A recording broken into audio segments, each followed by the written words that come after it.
आज एक और बड़ी खबर हुई है। केंद्रीय मंत्री अजय मिश्र टेनी को उनके मंत्री पद से भी हटाने की मांग आज तेज हो गई है और यह सारा हंगामा उत्तर प्रदेश पुलिस द्वारा गठित उस एसआईटी की रिपोर्ट के बाद शुरू हुआ है जिसमें यह कहा गया कि लखीमपुर की घटना के पीछे षड्यंत्र था। यानी एसआईटी की रिपोर्ट आ चुकी है और इस एसआईटी की रिपोर्ट में 3 बड़ी बातें हैं। पहली बात, किसानों का गाड़ियों से कुचले जाना कोई दुर्घटना नहीं थी। यह एसआईटी का पहला पॉइंट है। दूसरा पॉइंट, उस दिन विरोध प्रदर्शन कर रहे किसानों को रास्ते से हटाने के लिए जानबूझकर गाड़ियां तेज स्पीड से चलाई गई थी। यह दूसरा पॉइंट है उस एसआईटी का रिपोर्ट का। और तीसरी बात यह है कि इस हमले की योजना पहले से ही बनाई जा चुकी थी। यह पूर्व नियोजित हमला था। यह बहुत बड़ी बात है जो एसआईटी ने कही है और इससे अब अजय कुमार टेनी मुश्किल में पड़ जाएंगे। एसआईटी ने यह रिपोर्ट अदालत में पेश कर दी है और कोर्ट से इस मामले में दुर्घटनाएं की धाराएं हटाकर अब दूसरी धाराएं जोड़ने के लिए कहा है। अब क्या नई धाराएं आएंगी? जैसे 120B यानी आपराधिक षड्यंत्र, धारा 307 यानी हत्या की कोशिश, धारा 326 अपराध के लिए हथियार का इस्तेमाल और धारा 34, ये सारी धाराओं को जोड़ने के लिए कहा गया है। ये धाराएं तब लगाई जाती हैं जब बहुत सारे लोग कोई अपराध एक ही मकसद के लिए करते हैं।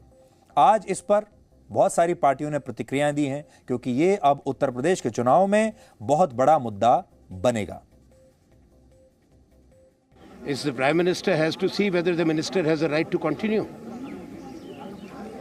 If we are a constitutional democracy, if we have the rule of law, the Minister of State for Home has no right to be there. He must go. ये जांच के बाद साबित हो गया है कि मंत्री और उनके बेटे ने साजिश की थी। अब सरकार को और बीजेपी के लोगों को ये दबाव बनाना चाहिए कि गृह राज्य मंत्री इस्तीफा दें, हटाए जाएं।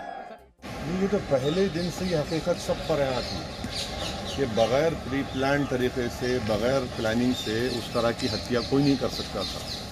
और पहले दिन से ही मंत्री जी और उनके बेटे झूठ पे झूठ बोले जा रहे थे। तो अब जब सुप्रीम कोर्ट ने सुमोटो ले लिया तो सुप्रीम कोर्ट में इन पुलिस के इन्वेस्टिगेटिव ऑफिसर को सच्चाई बयान करना पड़ा। तो वो सच्चाई को बयान कर चुके हैं। अब प्रधानमंत्री की जिम्मेदारी है कि वो फ़ौरन अपनी कैबिनेट से इस मंत्री को हटाएं, क्योंकि कलेक्टिव रिस्पॉन्सिबिलिटी और इंसाफ का तकाजा है कि जब तक एक एक्यूज के वालिद कैबिनेट में रहेंगे इंसाफ कहाँ होगा। ये तो इंसाफ का मजाक हो रहा है, इंसाफ का कत्ल हो रहा है अगर उनको कैबिनेट से नहीं हटाया जाए। तो ये जो एसआईटी है ये उत्तर प्रदेश पुलिस की एसआईटी है। उत्तर प्रदेश की सरकार ने और उत्तर प्रदेश की पुलिस ने इसका गठन किया है और ये एसआईटी अब कह रही है कि ये जो पूरा मामला हुआ, ये दुर्घटना, ये असल में एक षड्यंत्र थी और जानबूझकर ऐसा किया गया। अब अजय कुमार टेनी और उनके पुत्र इस एसआईटी की रिपोर्ट के बाद बुरी तरह से फंस जाएंगे और हो सकता है कि बीजेपी को उनकी कुर्बानी देनी पड़े। अगर बीजेपी को ये चुनाव जीतना है उत्तर प्रदेश में, बीजेपी को पंजाब में अगर प्रदर्शन अच्छा करना है तो हो सकता है आने वाले समय में बीजेपी को चुनावों के लिए इनकी कुर्बानी देनी पड़े। Presenting B News app available on Google Play and App Store. Download it now.